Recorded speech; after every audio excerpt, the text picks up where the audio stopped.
তার ফায়দা দুনিয়াতেও পাবেন, আখিরাতেও পাবেন, এটা আমি গ্যারেন্টি দিতে পারি। কারণ রাসূল আর খানদানে রাসূল এরাই হচ্ছে সবকিছুর মূল জড়। তাই বলবো আজি ভাই, ইমাম হোসেনের মাহফিল যখনই হবে, ইমাম হোসেনের নামে আপনাকে যখন আওয়াজ দেওয়া হবে, আপনি ওখানে বাহানা করবেন না, পিছনে সরবেন না, যতটুকু পারবেন সাহায্য করার চেষ্টা করবেন। ছেলেরা আপনাদের কাছে যাবেন, অদূর 500 টাকা দিয়েছে বাবু আমার। এই ঘটনা শোনার পর আল্লাহ যেন সে গানকে কবুল করে, মনের আশা আমাকে পূরণ করে। হ্যাঁ, আর हाफिज साहेब का कहना यह है कि जलसा के बाद जो भी पैसा बचेगा वो पूरा मस्जिद में मार्बल के लिए दिया जाएगा, मस्जिद में मार्बल लगाने का काम में आएगा। আর এটা আপনারা জানেন, গোড়াগড়ি থেকে মুহররমের যে সভাটা হয়, জলসাটা হয়, তার পয়সা দিয়ে তো মসজিদের অনেক কাজ হয়েছে, অনেক কাজ হয়েছে মসজিদে, আলহামদুলিল্লাহ। এখনো ওই নিয়তটাই আছে। তাই আমি বলবো আপনাদেরকে সবাই বেড়ে চেড়ে অংশগ্রহণ করার চেষ্টা করবেন। আল্লাহ তৌফিক দিলেন 500, 1000, 5000 নবী নওয়াসাদের নামে দান করবেন। কমবে না বাবা, কমবে না মা বোন। এজন্য মন খুলে বছরে একবার এই মুহররম মাসে কারবালার উদ্দেশ্যে ইমাম হোসেনের মহব্বতে সবাই মন খুলে দান করবেন। ইনশাআল্লাহ গ্যারেন্টি আছে সারা বছর আপনি ভালো খাবেন, সারা বছর সুখে থাকবেন। এই জন্য বলা হয়েছে 10 মুহররম যত ভালো খাবার বাড়িতে পারেন তৈরি করেন, ফাতিহা করেন, নিজে খান, গরিব দুঃখীকে খাওয়ান, গ্রামবাসীকে খাওয়ান। 10 মুহররম চোখে সুরমা লাগাবে যারা, 1 বছর চোখের রিপেয়ার হয়ে গেল, গ্যারেন্টি হয়ে গেল যে চোখে 1 বছর কোনো অসুবিধা হবে না। মাশাআল্লাহ, দেখেছেন 20 টাকা দিয়েছে এক বাবা। 10 মুহররম বিশেষ করে গোসল করতে হয়, গোসল করবে যারা, সেই দিন আল্লাহ পাক জমজমের পানিকে সব পানির সাথে মিশিয়ে দেবে। এই জন্য সেই দিন অবশ্যই গোসল করবে। আল্লাহ তৌফিক দেন। এই মুহররমের অনেক ফজিলত আছে বাবা, সারা জিন্দেগি বলতে থাকলে শেষ হবে না। আমি কাল যেখানে আপনাদেরকে ছেড়েছি, যারা এসেছিলেন, সংক্ষিপ্ত সময় সাপেক্ষে কথা বলেছি, আপনারা শুনে হবেন। আজকে আবার ওইখান থেকে আরম্ভ করব। একবার দুই শুরু করবেন, আল্লাহুম্মা সাল্লি আলা সাইয়্যিদিনা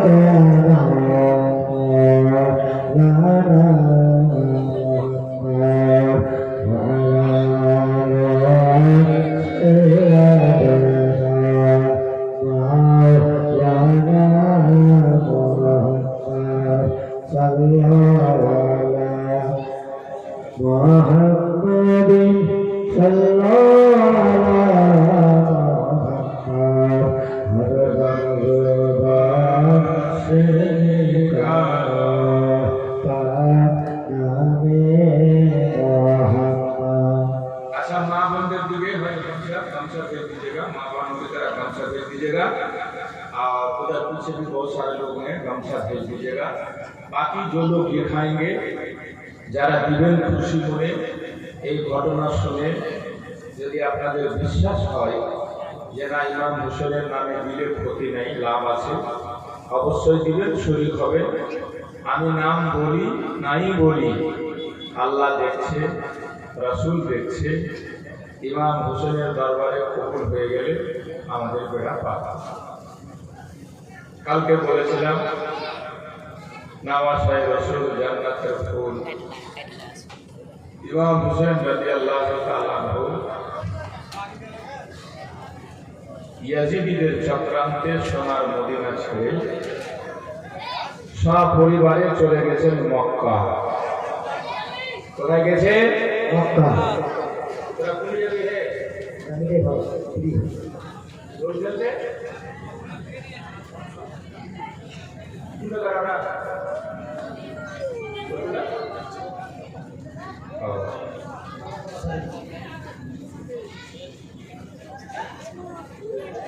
চলে গেছে বেড়াদার বন্ধুগণ, বাবাজি, ভাইরা, মা ও বোনেরা, ইমাম হোসেনের চাহনেওয়ালা মাননেওয়ালা যেমন মদিনাতে ছিল তেমনি মক্কাতেও ছিল। ইমাম হোসেন মক্কা এসেছেন, সবাই ইমাম হোসেনের দরবারে হাজিরি দিতে সালাম করতে এসেছে।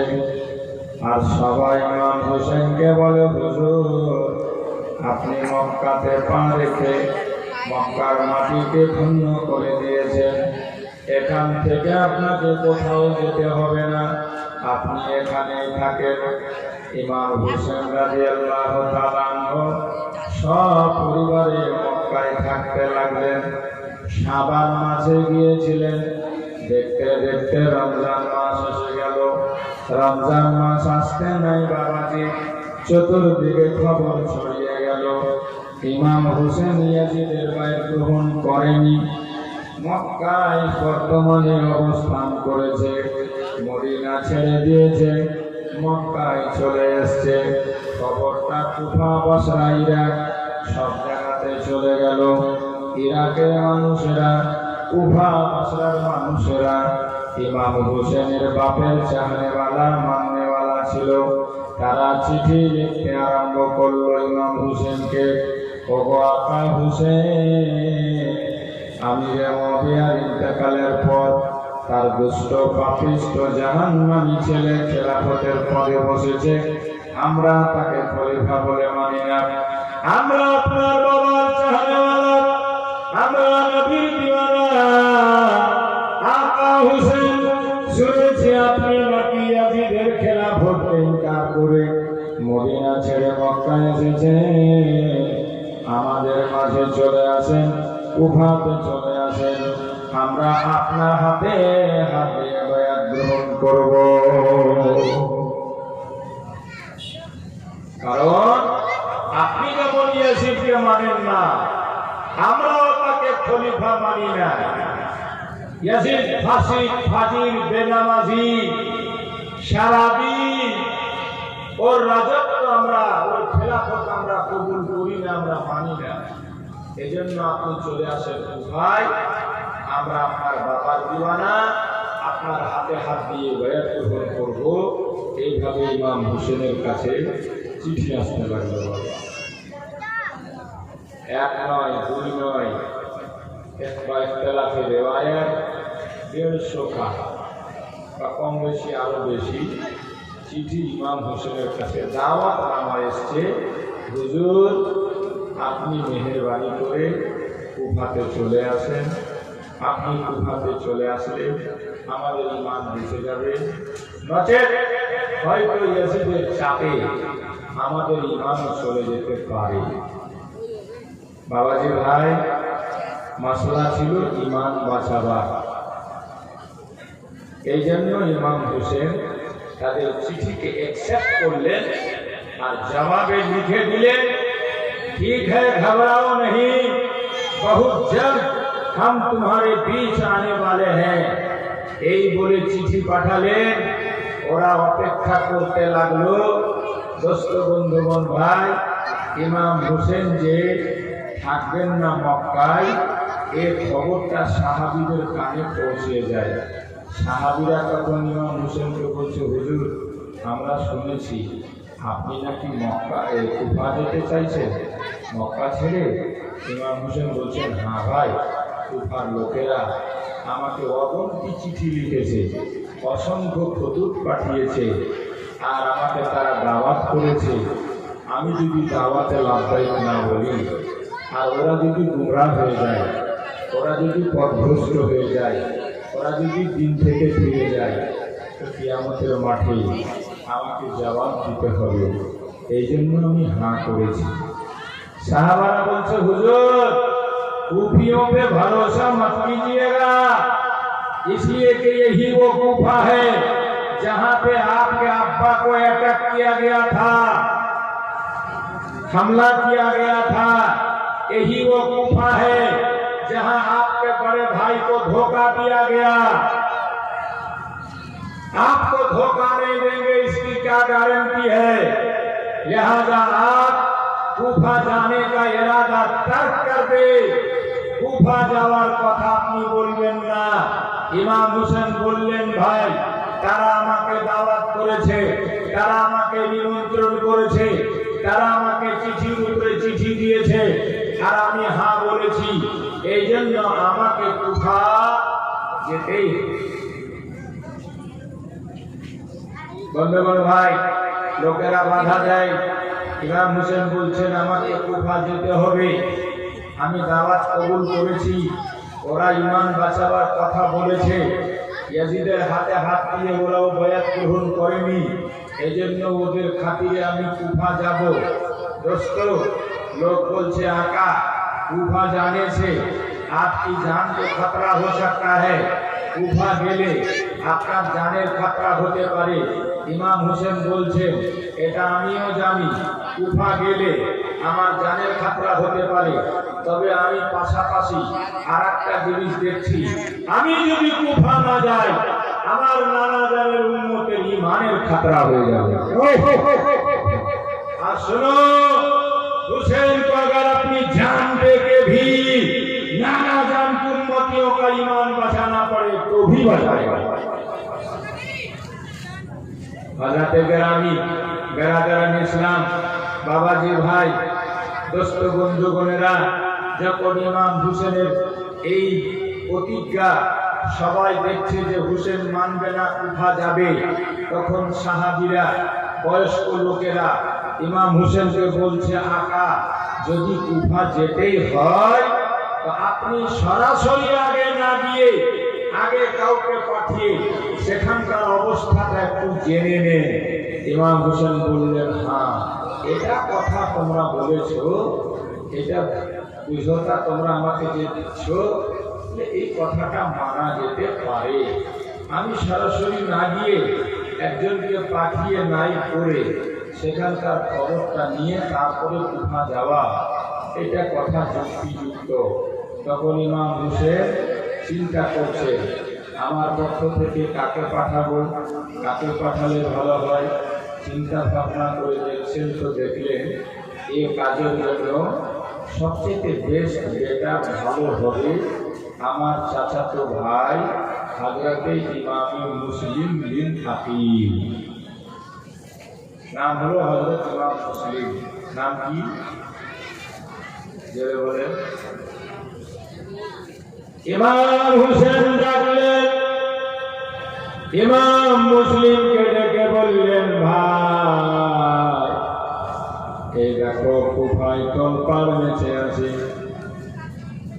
ইয়াজিদের পক্ষ থেকে সেখানকার বর্তমান গভর্নর নোমান বিন বাশির, অনেক লোক তার পিছনে জুম্মা পড়ে না, অনেক লোক তার পিছনে নামাজ পড়ে না, কারণ সে হলো ইয়াজিদের বেতনভুক্ত কর্মচারী, ইয়াজিদের সিলেক্ট করা, এই জন্য অনেক লোক তাকে সমর্থন করে না।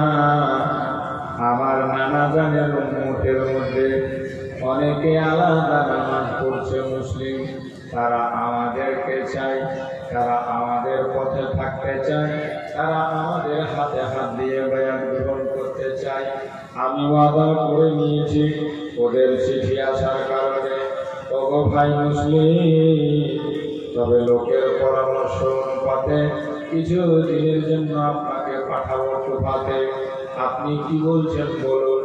ইমাম মুসলিম বলেছিল, ভাইজান আপনার কথা আমি অক্ষরে অক্ষরে পালন করলাম, আমি চলে যাব, আমার যেতে কোনো আপত্তি নেই। সম্ভবত শাওয়াল মাসের 3 তারিখ ছিল। ইমাম মুসলিম রওনা হওয়ার জন্য প্রস্তুত হয়ে গেল। ঘোড়া নিয়ে ফজরের নামাজের পর ঘোড়ার পিঠে চাপতে যাবে। ফাটাক কিনারা 8-10 বছরের ছেলে মোহাম্মদ আর ইব্রাহিম দুই বাচ্চা রাত্রিবেলা জেনে গিয়েছিল আব্বা মক্কা ছেড়ে কুফা যাবে।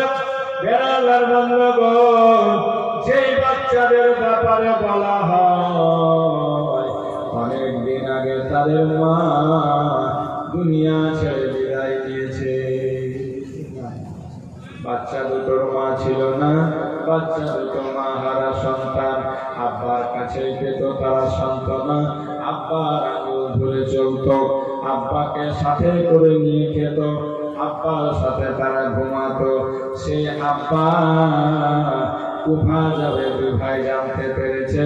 রাত্রিবেলা বলা বলি করছে দুইজনা, হে মোহাম্মদ, মোহাম্মদ বলে হে ইব্রাহিম, আব্বা জান চলে যাবে কুফা, চলো আমরা দুই ভাই আব্বা জানকে ধরবো, সাথে আমরা সঙ্গে তার ঘোড়াতে সাওয়ার হয়ে আমরাও যাব।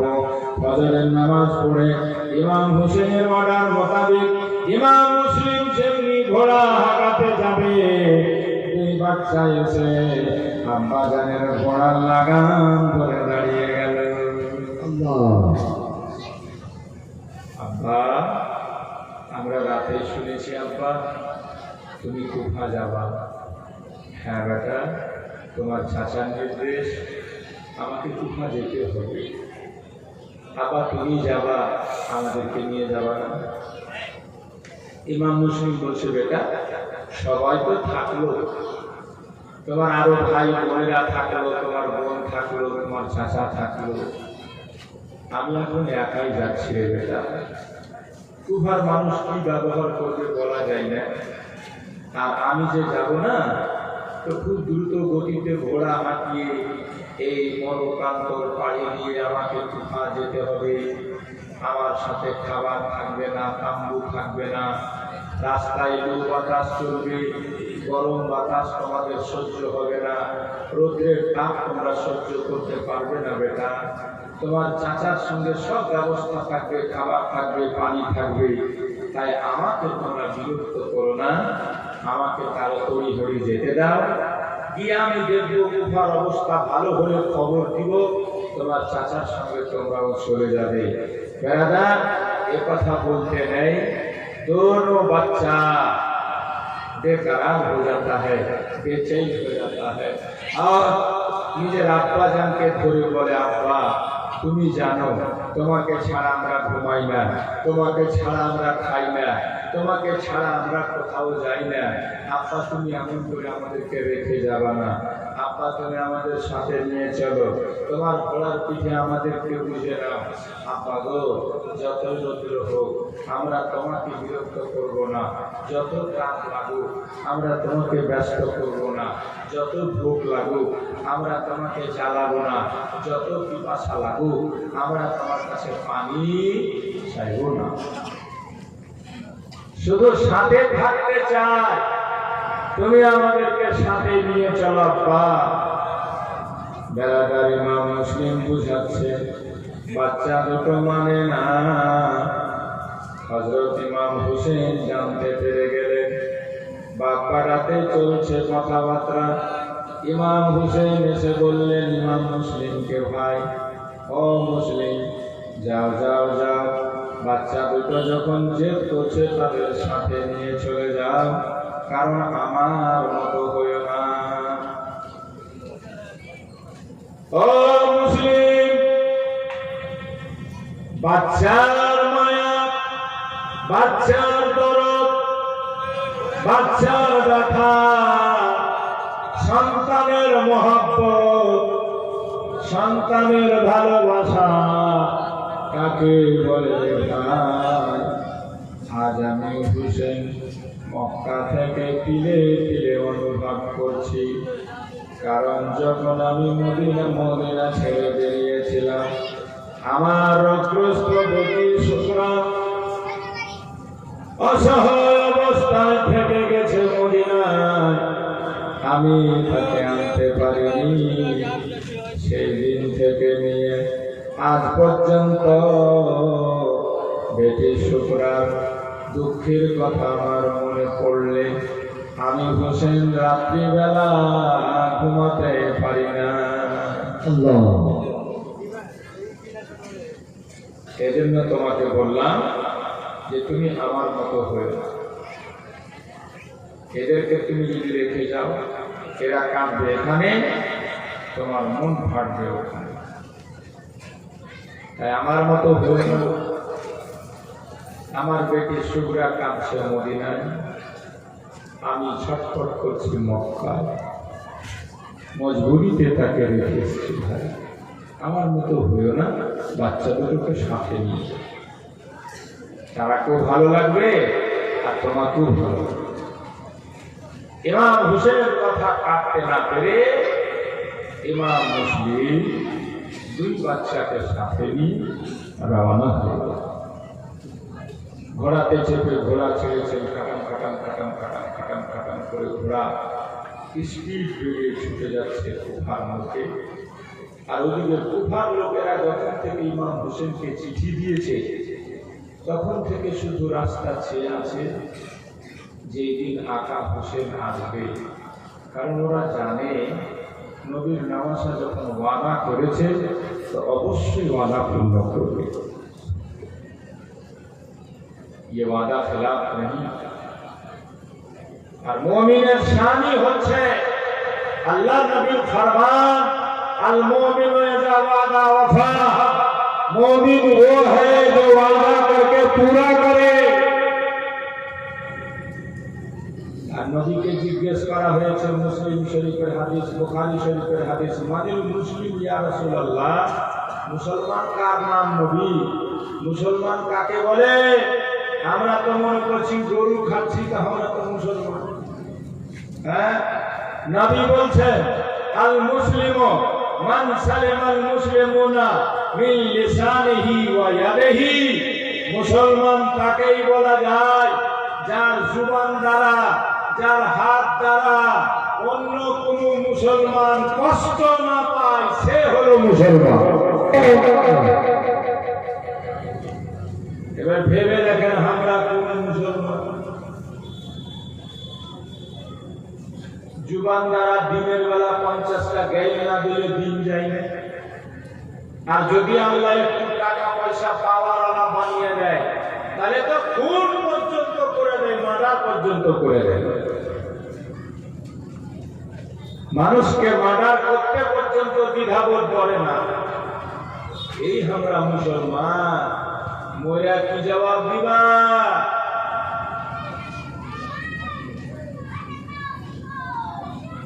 सबसे पहले खून का हिसाब क़यामत में होगा। किसी ने किसको खून किया है, किसी को अगर खून किया है, मर्डर किया है, मार दिया है, उसी का बदला पहले अल्लाह ताला दिलाएगा। ওই দিন কি করবা? আজকে ক্ষমতা আছে, আজকে পাওয়ার আছে, আজকে থানা পুলিশ তোমার হাতে, রাজনীতির নেতা তোমার হাতে। সেই দিন কোন বেটা বাঁচাবে তোমাকে? সেই দিন কেউ বাঁচাতে পারবে না। সেদিন যদি বাঁচায়, আমাদের আপনাদের সবার জান্নাতের নেতা ইমাম হাসান হুসেন, নবীর ঘরানা, পাক পাঞ্জাতা, এদের মহব্বত নিয়ে যদি দুনিয়াতে আদর্শ মেনে চলে থাকেন, তবে আপনি বাঁচতে পারবেন। আল্লাহ যেন ইনাদের মহব্বতে আমাদের জীবন কাটাবার তৌফিক দান করেন। বাবাজি, দুনিয়াটা দুদিনের, দুনিয়াটা বেশি দিনের নয়। এই তামাশা বেশি দিন চলবে না, এ গরম বেশি দিন খাটবে না, এ শক্তি বেশি দিন থাকবে না, এই অহংকার বেশি দিন থাকবে না। নম্র হন, ভদ্র হন, দিনদার হন, পরহেজগার হন। বাকি জীবনের সময়টা দিন ইসলামের কাজে লাগান। আল্লাহ যেন তৌফিক দেন।